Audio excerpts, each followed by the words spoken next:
ডুলুং নদী এবং কাঠুয়া খালের জল বাড়ায় ইতিমধ্যেই বিপত্তি ঝাড়গ্রামে।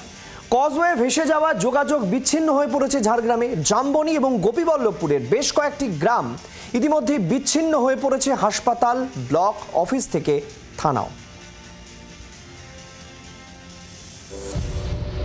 গত কয়েকদিন ঝাড়গ্রাম জেলা এবং ঝাড়খণ্ডে বৃষ্টির জেরে ফুঁসছে নদীগুলি। সবচেয়ে বেশি জল বেড়েছে ডুলুং নদীতে।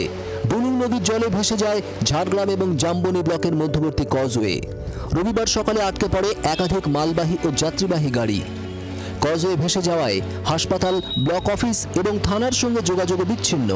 অবিলম্বে নদীর উপর ব্রিজ নির্মাণের দাবি জানাচ্ছেন স্থানীয়রা।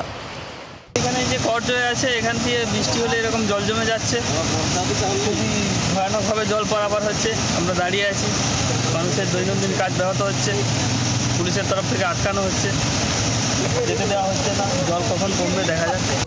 অন্যদিকে গোপীবল্লভপুর 2 নম্বর ব্লকের তোপসিয়া এলাকার কাঠুয়া খালের জল বেড়ে গোপীবল্লভপুরের সঙ্গে নয়াগ্রাম, ওড়িশা যাওয়ার যোগাযোগও পুরোপুরি বিচ্ছিন্ন।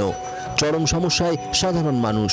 রাস্তা চওড়া হলেও এখানে ব্রিজ তৈরি না করায় প্রতি বছর একটু বৃষ্টি হলেই এই রাস্তা ডুবে যায়, ফলে বিচ্ছিন্ন হয়ে যায় নয়াগ্রাম এবং গোপীবল্লভপুর।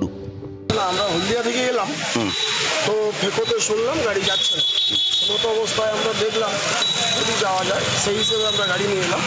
আমরা এখানে এসে দেখলাম জলটা এতটাই বাড়া, কোনোভাবে গাড়ি নিয়ে যাওয়া সম্ভব না।